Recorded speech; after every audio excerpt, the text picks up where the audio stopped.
Hey guys, how you going? Tonight I wanted to start with, I just wanted to have a chat to you first. A lot of people are getting impatient for Q to do something, or for something to happen. Things have been happening in the background, I can see it, but if they don't get this right, and I mean dot every I and cross every T, then these people could get off on technicalities. So they have to make sure that they do this to the law, to the letter. So I just wanted to say that straight off the bat, and I have even said myself on Twitter before, do it Q or go Q or whatever. So I have actually done that myself. I think some of that frustration is from having friends that still are going to get flu shots and things like that. And I hate seeing my friends still believing all of the mainstream news. But anyway, I wanted to show you a couple of things here that I've come across today. Okay, this one. A Harvard University was indicted by a federal grand jury Tuesday on charges that he lied to US officials about his ties to a Chinese-run program aimed at furthering the communist superpower's scientific and technological development. Dr. Charles Lieber, 61, who chaired the Department of Chemistry and Chemical Biology, was arrested in January on allegations that he hid his involvement in China's Thousand Talents Plan, a program designed to recruit people with knowledge of foreign technology and intellectual property to China. And his lawyer says he's a victim. But anyway, I went to this one too, Department of Justice, and I'll put all these links down below. A Harvard University professor and 2 Chinese nationals charged in 3 separate China-related cases. So not just the Department of Justice announced today that the chair of Harvard University's Chemistry and Chemical Biology Department and 2 Chinese nationals have been charged in connection with aiding the People's Republic of China. Dr. Charles Lieber, he's now 60 instead of 61, chair of the Department of Chemistry and Chemical Biology at Harvard, was arrested this morning and charged by criminal complaint with 1 count of making a materially false, fictitious and fraudulent statement. Lieber will appear this afternoon before Magistrate Judge Mary Ann B. Bowler in federal court in Boston, Massachusetts. Yang Qingyi, 29, a Chinese national, was charged in an indictment today with 1 count each of visa fraud, making false statements, acting as an agent of a foreign government, and conspiracy. Yi is currently in China. And Xiaosong Zheng, 30, a Chinese national, was arrested on December the 10th, 2019 at Boston's Logan International Airport and charged by criminal complaint. Now, I know these are old, but this one today came up published 1 day ago. So it is coming back into the news. We also have this. The Antifa organiser in Seattle's autonomous zone begs for vegan meat and soy to keep area operational after homeless people take all their food. So the free zone, which was in the movie The Stand as well, Stephen King's movie The Stand. On Tuesday, Free Capitol Hill, the Antifa Autonomous Zone, released its list of demands from the Seattle and Washington state governments. The list includes reparations, ending the police, and free stuff, pretty much what you would expect from a bunch of illiterate lefty kids. The police-free zone is a perfect utopia of free love, free food, free water, and no police. Except they want food. until the anarchists ran out of food. One of the Antifa organisers in Seattle, an 18-year-old lesbian anarchist who wants to abolish whiteness, capitalism and civilization, begged for vegan meats and soy after the homeless people they took all the food. Or they invited in took all the food. The homeless people we invited took away all the food at the Capitol Hill Autonomous Zone. We need more food to keep the area operational. Please, if possible, bring vegan meat substitutes, fruits, oats, soy products, etc., anything to help us eat.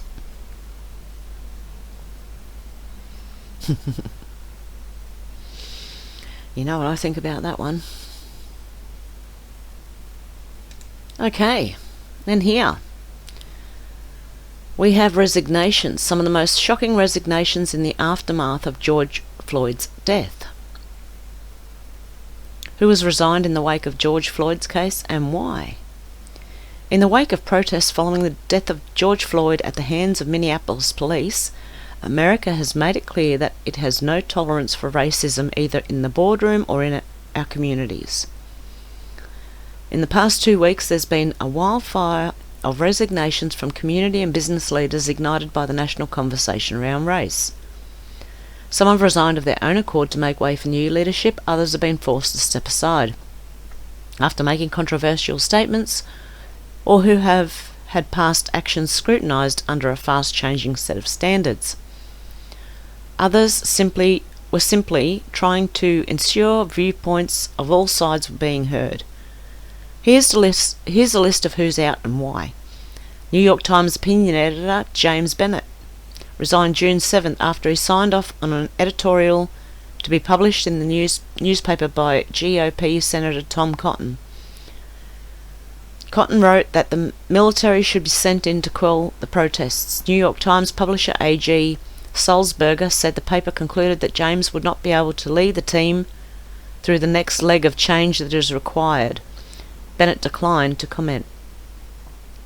CrossFit CEO Greg Glassman. Glassman stepped down on Tuesday, June 9th after posting several comments on Twitter, criticising a statement from the Institute for Health Metrics and Evaluation calling racism a public health issue by responding Floyd-19.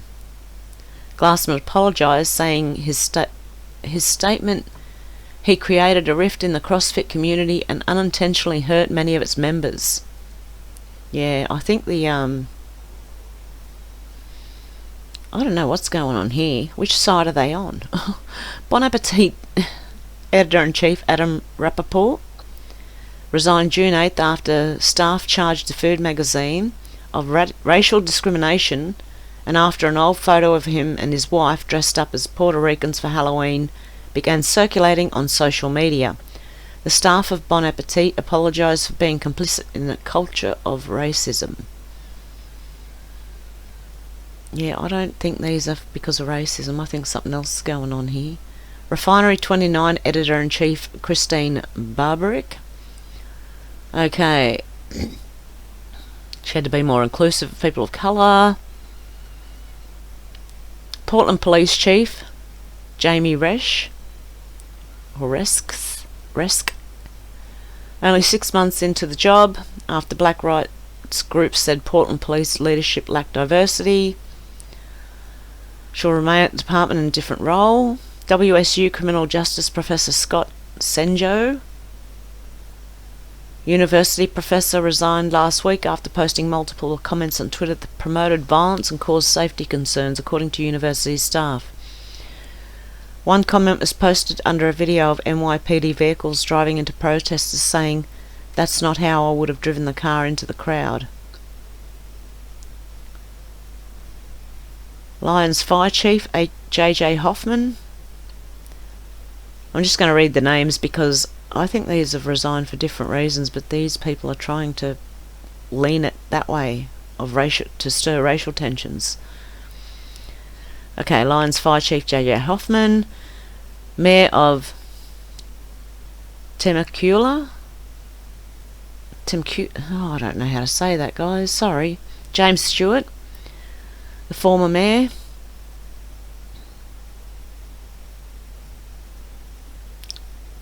he said, "I don't believe there's ever been a good person of colour killed by a police officer," which was then widely circulated.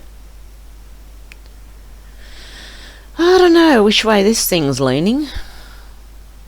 Mayor of Black Duck, MN Rudy Patch. Maybe there could be other reasons for these people resigning. Woodbridge Township, New Jersey, Police Dispatcher Mark Rapace.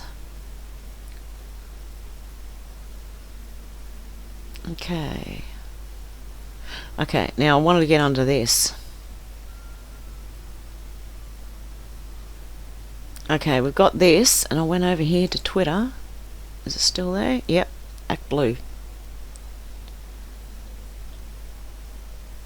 Act Blue is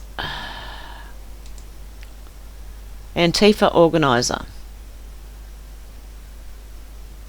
No, they're the Democrats. Sorry. Here it is.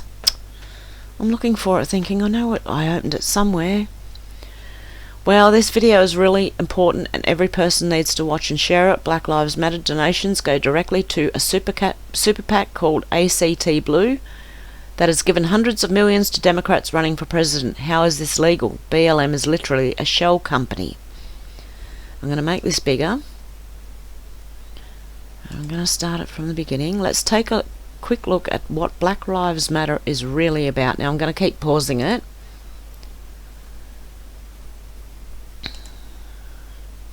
Oh, wrong plot. Black Lives Matter. Okay.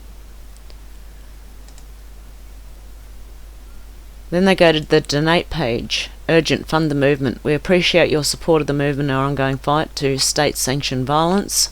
To end states. See how I read that? Liberate black people and end white supremacy forever. Secure at Act Blue up the top. That's the website. This contribution is made from my own funds or the funds of an authorising corporation or other entity, and the funds are not being provided by any other person or entity. Act Blue Charities is a registered charitable organisation formed to democratise charitable giving. A copy of our latest financial report may be obtained by emailing info@actblue.com or calling such a number. Alternatively, our report detailing our programs, a financial summary and the percentage of contributions dedicated to our charitable purpose, along with a copy of our licence, may be obtained from the following state agencies: Florida Registration, CH 46938, Division of Consumer Services. Okay, and they Act Blue. Okay, so then they search for Act Blue. Open Secrets. Act Blue. Expenditures. 2020 cycle. There you go. Bernie. $186,780,034. Biden for president. $119,253,857. Elizabeth Warren. $93,478,053. Pete for America. Never heard of it. Oh, Pete, yeah, I know. $78,100,960. Democratic Congressional Campaign. $55,684,603. Amy for America. $43,167,720. Friends of Andrew Yang. $31,705,527. Democratic Senatorial Campaign. $31,067,413. Democratic National. $29,924,770. And Amy McGrath. $29,558,536. How interesting is that? All Dems. There you go. A shell company for Dems. That's what Black Lives Matter. And that, my fellow Americans, is how white collar money laundering is done. I'm sorry they stole the words Black Lives Matter, because they do, but this organisation is not for the black community. BLM is just another corrupt arm of the DNC, and because of this, the new hashtag is All Black Lives Matter at Kingface_F1. Big thanks to Tellerel Evla for the lead. Okay, so you've got that as well. And back here, because something really interesting came out. Anonymous, the Anonymous with the hood and the mask on Twitter, is owned and operated, and it is also followed by the Twitter CEO Jack. This Anonymous, okay? They are against Q. They are not. They are controlled opposition, and I've told a lot of people this. Anonymous are controlled opposition. Like Austin Steinbart, he's one.